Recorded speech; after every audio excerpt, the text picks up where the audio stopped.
Okay, back again.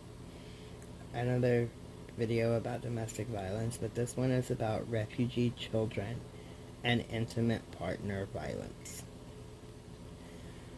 Effects of exposure to intimate partner violence, known as IPV, on refugee children and ways to reduce this exposure by helping their mothers achieve safety.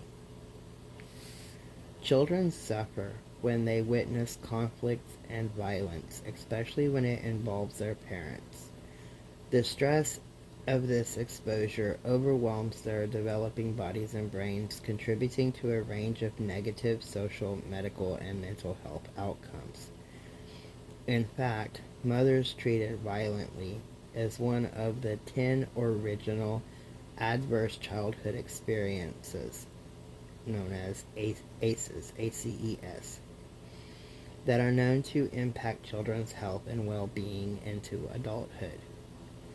Children who are refugees or whose parents are refugees often endure multiple ACEs, including the death or disappearances of close family members, traumatic dislocations, and disruption of their support systems.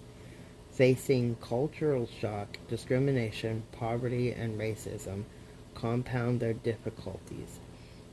Add exposure to parental violence into the mix, and they may be devastated. The more of these stressors children face, the more their development will be impacted unless they receive exceptional support and intervention. Children's exposure to IPV.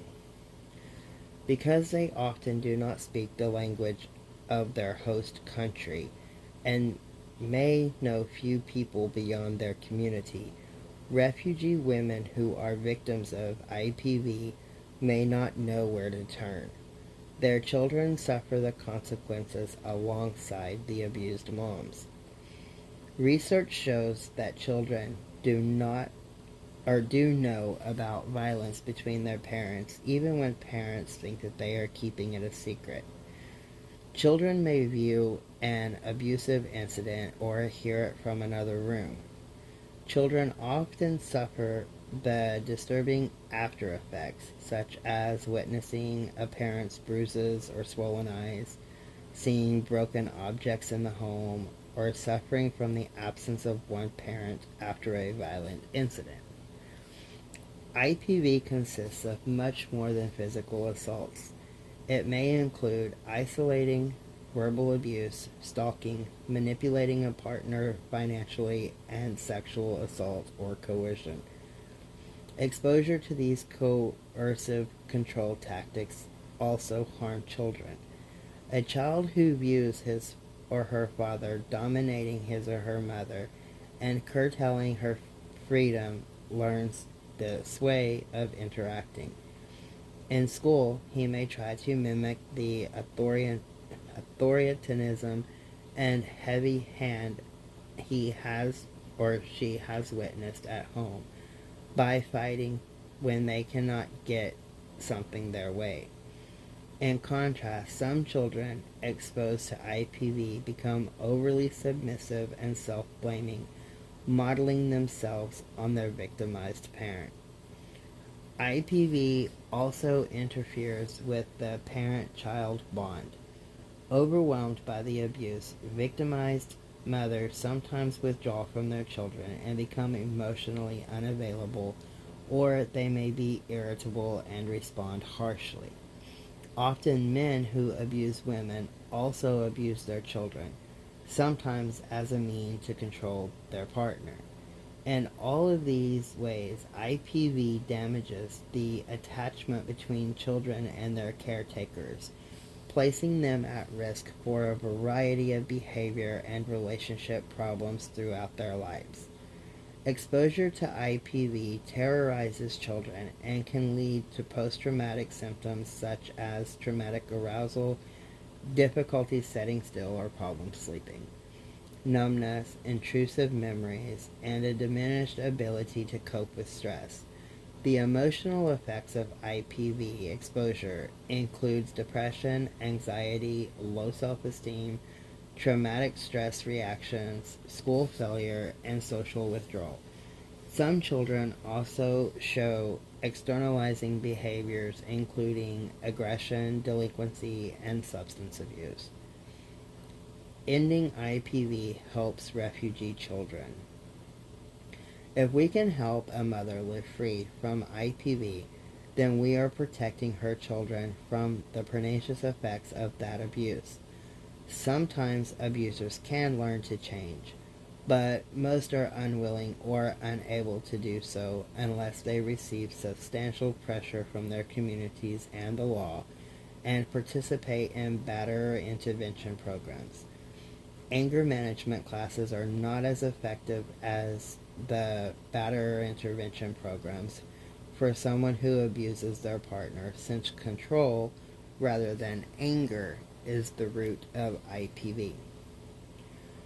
Clergy within refugee communities are often ill-equipped to handle domestic violence in families, and yet they are the first authorities many women consult when distressed. Often, these clergy are exclusively men, and they interpret religious texts in ways that either condemn or support domestic violence, depending on their own perspectives. If the clergy member does not know what to do or where to refer a victim for further support, he may urge a victim to be patient, thus encouraging her to remain in a situation that is dangerous for her and her children.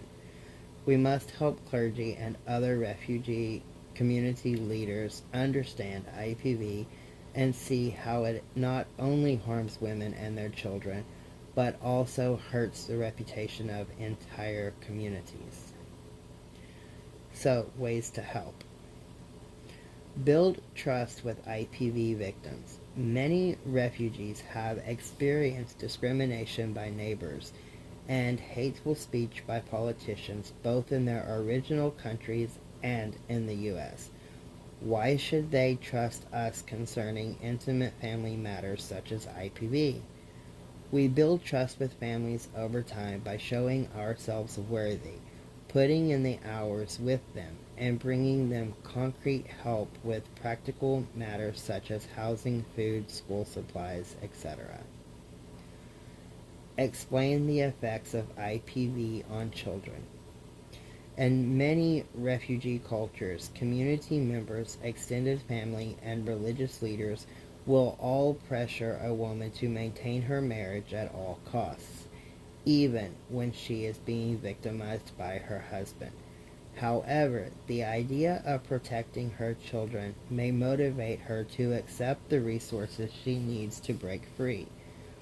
When we speak with a woman about IPV, we must emphasize the risk for her children as well as for her. Children's school performance and physical and mental health all suffer in homes with IPV. Provide access to resources. IPV victims are often unfamiliar with their rights and the services available in their new country, especially if these do not exist in their country of origin. Help them establish links with DV associates, legal aid, women's shelters, hotlines, knowledgeable and sympathetic clergy, and relevant websites. Coordinate with other agencies. Refugee resettlement professionals can strive mightily to keep families away from Child Protective Services. However, sometimes CPS's resources and leverage prove useful in keeping refugee children safe. And here's one woman's story. Elena was determined to stay with her abusive husband for the sake of her family's reputation. A concerned teacher called Child Protective Services, CPS, about Elena's daughter's reports of her father's abuse of her mother. When CPS understood the extent and the frequency of the abuse against Elena, they asked her to kick her husband out of the home, which she felt unable to do. CPS then temporarily took custody of the children and ordered Elena to attend a series of classes on domestic violence as part of a plan to regain custody. The course helped Elena realize all the ways her children were affected by their exposure to her victimization. She engaged fully with Child Protective Services, the police, and the Domestic Violence Agency so that she could live in safety with her children without her husband. Initially, Elena's participation in the domestic violence support group was difficult because the agency did not provide an interpreter. The refugee settlement advocate interpreted for Elena in the first couple of sessions while pressing the agency to fulfill their legal obligation to provide an interpreter, which they eventually did. After the father was removed from the home, the children spoke more freely about the ways in which he had also abused them. The father was obliged to participate in a batterer's intervention group, but refused to do so and never returned to Elena's home. He saw his children mostly at community events and on occasional supervised visits. Elena and her children also received family counseling, which helped them speak more openly with each other. The children's school performance improved, and they all agreed that they were better off without their father in the home. While the ending to Elena's story is far from ideal, she and her children were able to achieve safety and freedom from abuse.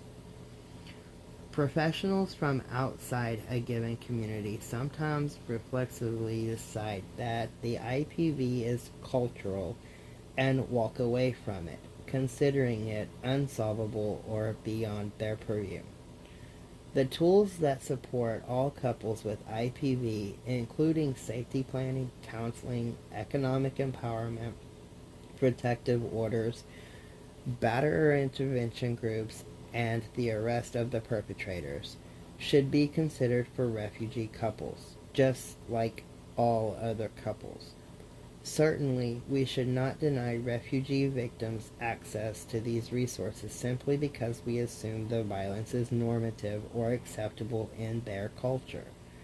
All women in the U.S. deserve the same protections from control and assault in their homes. And I personally believe that this is worldwide, and it has nothing to do with cultural issues, traditions, nothing like that. I just believe that everybody should be safe. The period in which a woman separates from a violent or controlling man is particularly risky for her, especially if he has access to a gun, if he has previously strangled, raped, or threatened her with a weapon, and if he has been controlling. For this reason, it is essential to find domestic violence advocate near them for safety planning. Children need affection, stability, and guidance, as much as healthy food, rest, and stimulation. But above all, children need to be safe and protected. Eliminating their exposure to IPV is a step toward providing that safety.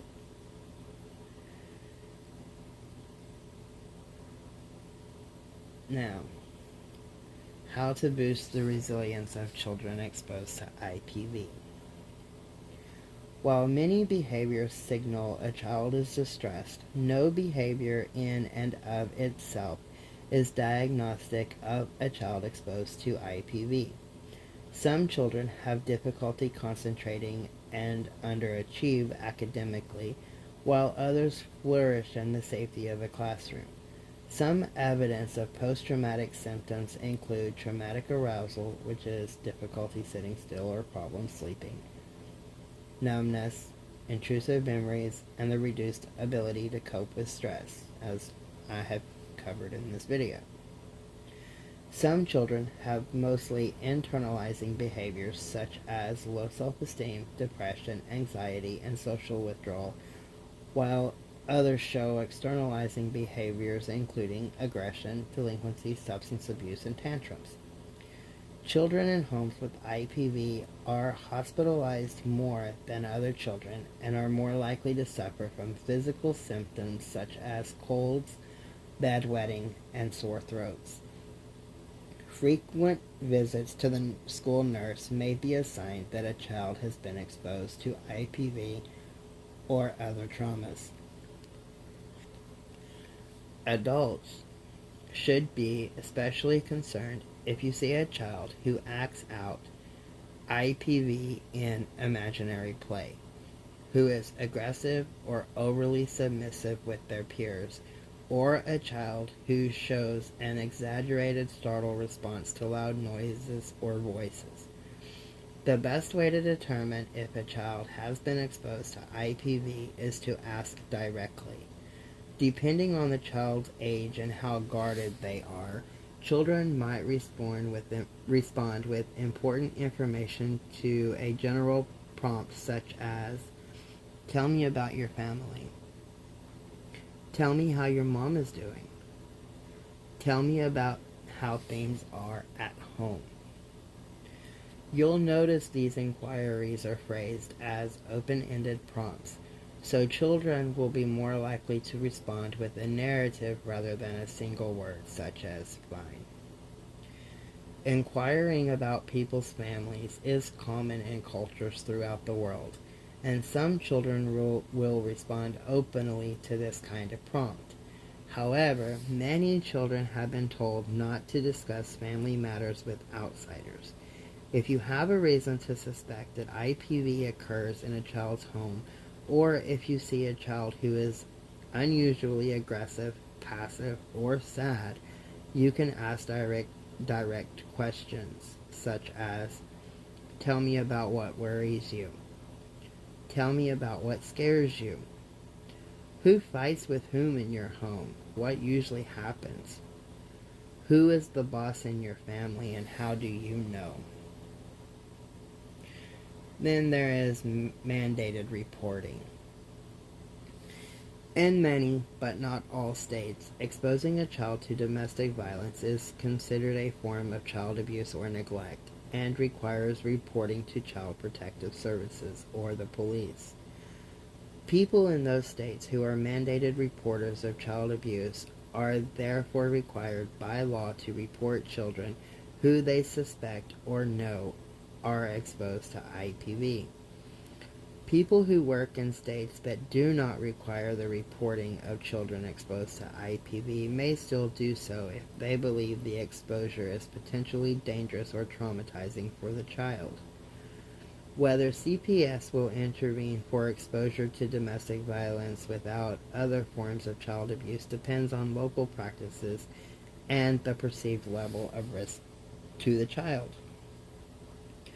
Many people equate reporting a family to Child Protective Services with forcing a child into foster care, but that is always a last resort. More commonly, CPS will do one of the following instead. 1. Screen out the report. 2. Investigate and decide if a child is no longer at risk, sometimes providing a family with voluntary services. Or 3. Provide ongoing services to a family, including regular social work visits. Phrased another way, out of 4.1 million referrals to CPS alleging 7.4 million maltreated children, fewer than 204,000 or 2.8% ended up in foster care. More than 1.3 million children and their families received some kind of service as a result of the reports, even if no abuse was confirmed. This is a lot of services reaching many people through those reports, including psychotherapy, medical attention, access to subsidized child care or housing, help with an abusive spouse, and parenting classes. Children who are exposed to IPV are also more likely to be abused themselves than other children. Therefore, making that call to CPS about suspected IPV may bring to light other problems that need intervention. As such as one may hate to make that call, it is far worse to receive a call from a fatality investigation team and know that we failed to intervene when we could have saved a life. The following tips are designed to boost the resilience and recovery of children exposed to IPV. That is, their ability to bounce back and achieve their potential after their traumatic exposure. Support academic success. Collaborate with classroom teachers and school counselors to improve refugee children's likelihood of succeeding academically. This may involve helping with class selection, accessing tutors and interpreters, and establishing regular check-ins with school counselors. Teachers and administrators from elementary through high school are often grateful for information about refugee families and the challenges they face.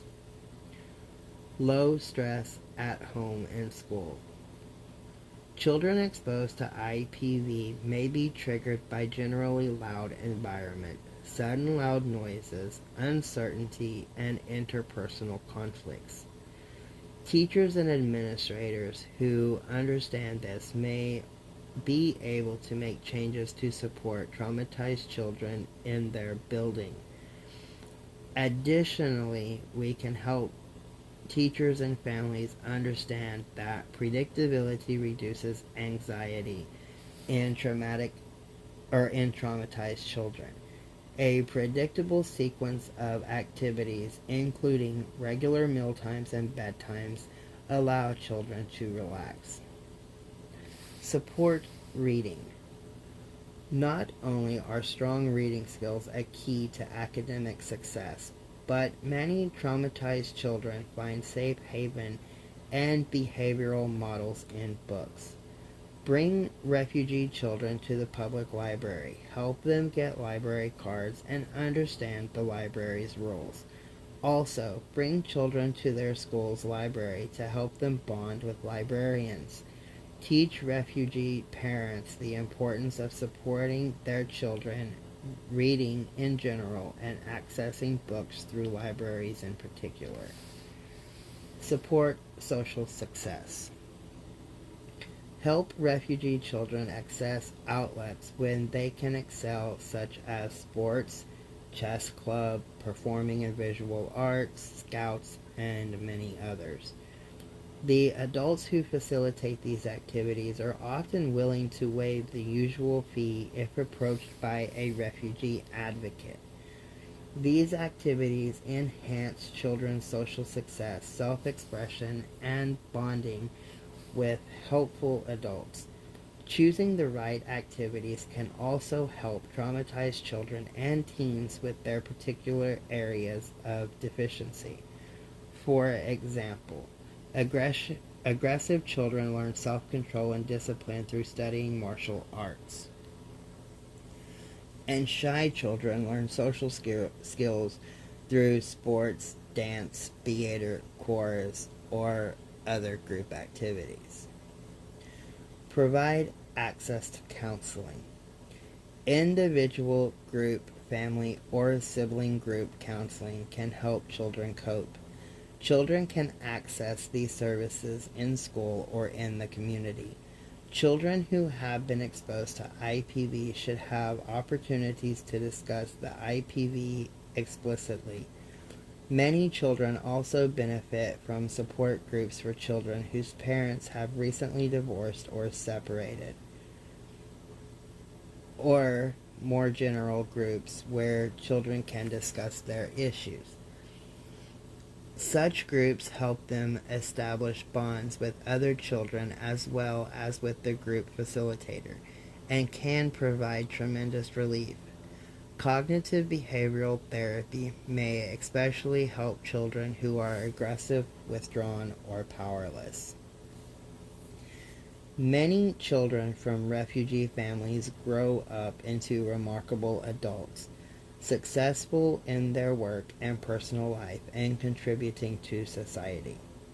This is also true for children who grow up in homes with IPV.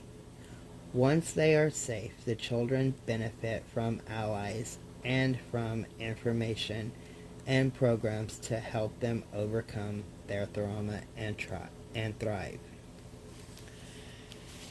Now, I will say, this does the part about CPS and reporting. I am not saying just go out and report everybody that you see. There are a lot of people that mass report on families daily just because they want to cause trauma and shit for the families. Don't just turn in your enemy because you don't like them. Like, that's just a dick move.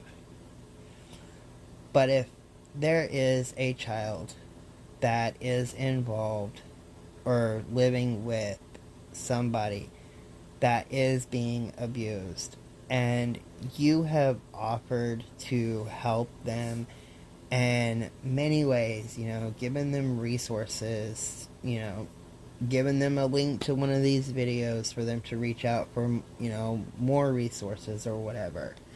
If you have tried everything that you can and children are literally in danger, then yes, report it.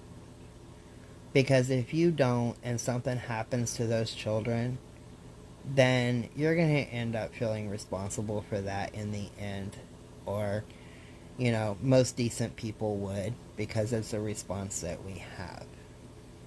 And if you don't want to just call CPS on a family, and, let's say that your kid is in a class with somebody.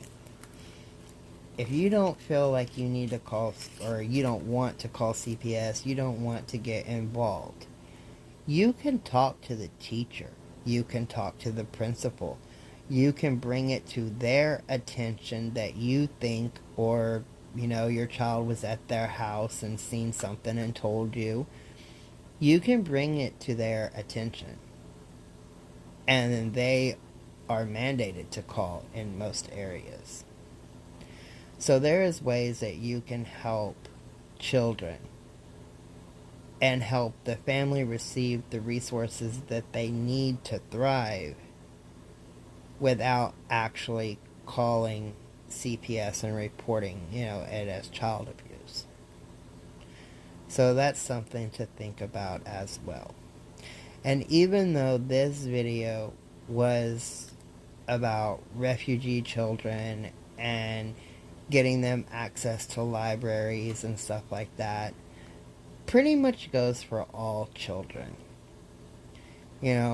Children joining sports or dance, or simply having a library card where they can go to a library and sit down for 30 minutes and read a book while they're there, that relieves a lot of stress. It's a quiet place. I don't even know how many kids I have suggested going to get a library card. When I'm on the chats at Trevor, a lot of the kids, they do say that they like to read and stuff, but they're in their room trying to read, and their parents are in the next room over throwing canned goods and chairs, and they can't really do it. So I do almost 2 to 3 people every time I'm logged in to counsel on the Trevor chat. I suggest getting a library card and going to the library. It's one thing that really does work. And while they are there, they have access to the librarians. They have access to other kids. They can just feel normal for a while. Safe and normal. And reality is that's what every kid wants, is to feel safe and just matter for a little bit. So if they don't get that attention at home and they have a question, can you help me find a book about a wolf? Or can you help me find a book about a princess? Do you have a suggestion for a book that I might like? That gives them the chance to actually talk to an adult that in return actually assists them in something, no matter how simple that something is. So even though this video is about refugees, a lot of the information in this would work for any family. It does not matter where they come from. Stay safe, everybody.